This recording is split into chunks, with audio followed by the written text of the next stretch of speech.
혹시 공부 잘하는 사람이 공부 말고 뭔가 좀 딴 걸 한다고 하면 어때 보여요? 뭐 요리를 한다거나 뭐 그림을 그린다거나 뭔가 좀 계획이 있어 보이지 않나요? 허투루 안 할 것 같고. 1988년 대학가요제에 어떤 밴드가 참가를 해요. 대학가요제니까 소속 대학이 뜨는데 이게 압권입니다. 이거 보고 누구 얘기하는지 알아채시는 분들이 있으실 것 같아요. 오늘의 이야기, 명문대 출신, 백분토론 최다 출신 연예인, 그리고 마왕, 지금은 고인이 된 가수 신해철님의 이야기입니다.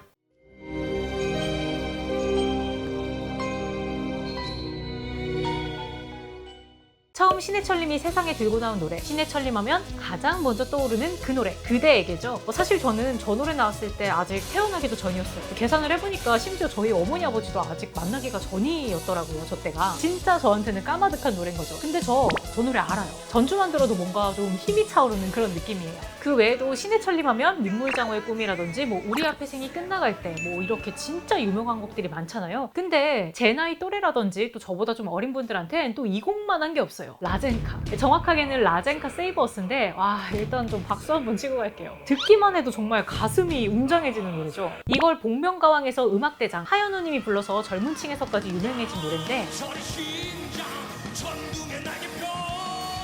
저는 생색을 좀 내보자면 그 삼성 라이온즈의 오승환 선수 있죠? 오승환 선수의 등판곡이 2011년부터 이 곡이었어요. 저는 야구 보면서 이 노래를 처음 들었는데 야구 팬들한테는 이게 게임 끝내러 왔다는 신호였거든요. 필드에서 들으면 진짜 소름 돋습니다. 여담인데 이게 사실 영혼기병 라젠카라는 애니메이션의 주제가예요. 애들 보는 만화 노래인데 뭐 그냥 대충 만들어라 라는 말을 듣고 발끈해서 나온 띵곡이라고 합니다.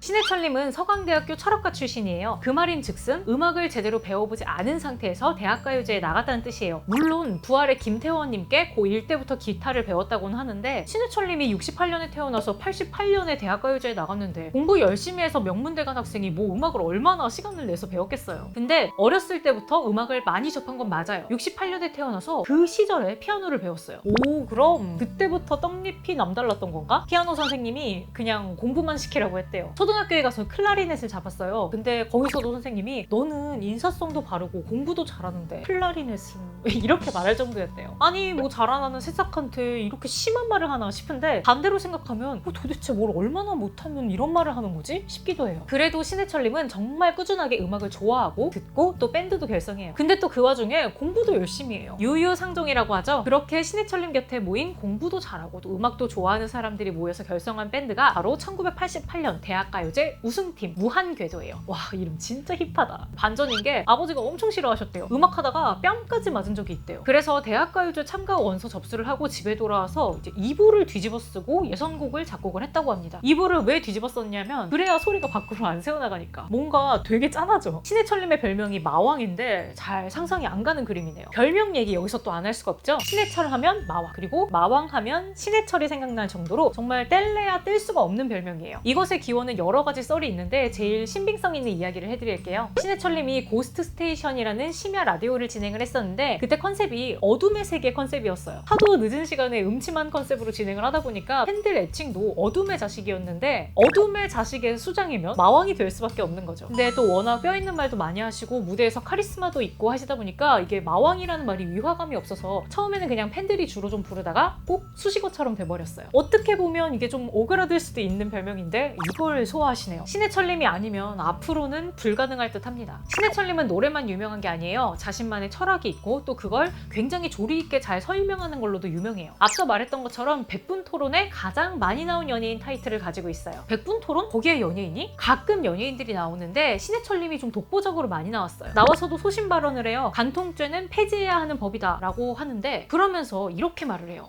또 간통죄를 권하고 있는 것도 아니고 간통한 사람들이 이 사회를 떳떳이 활보를 하고 다니게 된다는 것도 아닙니다. 단지 형법상에 있어서 간통죄를 민법상에서는 예외로 하고 물론 이것이 부정의 원인이 되어서 이혼 소송이 됐을 때 손해를 보고 이런 부분은 당연히 놔두고 형법상으로 이거를 사람을 쇠고랑을 차고 가두는 게 과연 맞느냐 틀리냐 이런 문제이기 때문에 뭐 이런 생각에 동의를 하고 말고를 떠나서 진짜 소신 발언을 하시는 거죠. 연예인 입장에서 이러기 쉽지 않잖아요. 시간 되시면 유튜브에 신해철 농객이라고 한번 쳐보시면요, 진짜 그 마왕이라는 별명이 이분과 얼마나 잘 어울리는지를 알 수 있으실 거예요. 별명도 마왕이고 또 이렇게 말 한 번 안 더듬고 자기의 의견을 뚜렷하게 말하고 이러니까 신해철님 하면 상당히 좀 무서운 느낌이 있어요. 그런 분들께는 제가 좀 다른 일화도 들려드리고 싶어요. 요즘에 유튜브 보다 보면 옛날 예능 같은 거 클립이 되게 많이 돌아다니잖아요. 여기 보면 SNL에 신해철님이 출연한 영상도 있고 무릎팍도사 있죠? 거기에 출연하신 영상이 있어요. 그거 보면 되게 친근한 일화가 많거든요. 무릎팍도사에 나와서 신해철님이 안면 인식 장애가 있다는 고백을 해요. 실제로 MBC에서 손석희 앵커를 만난 적이 있는데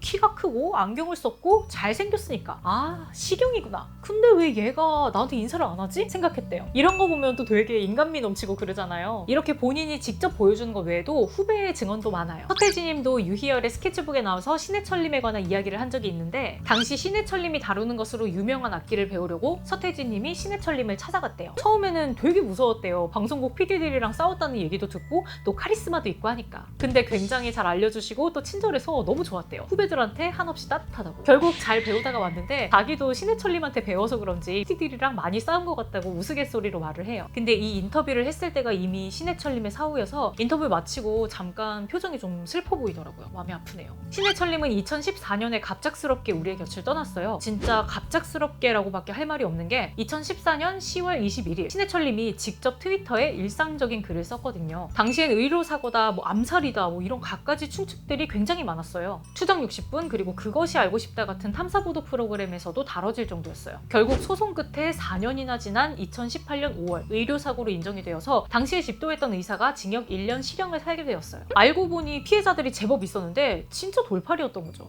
이 일을 계기로 의료사고 피해 구제 및 의료분쟁 조정 등에 관한 법률이 개정됐어요. 그래서 신해철법이라고 불리기도 해요. 죽는 그 순간까지도 세상에 영향을 주고 가셨네요.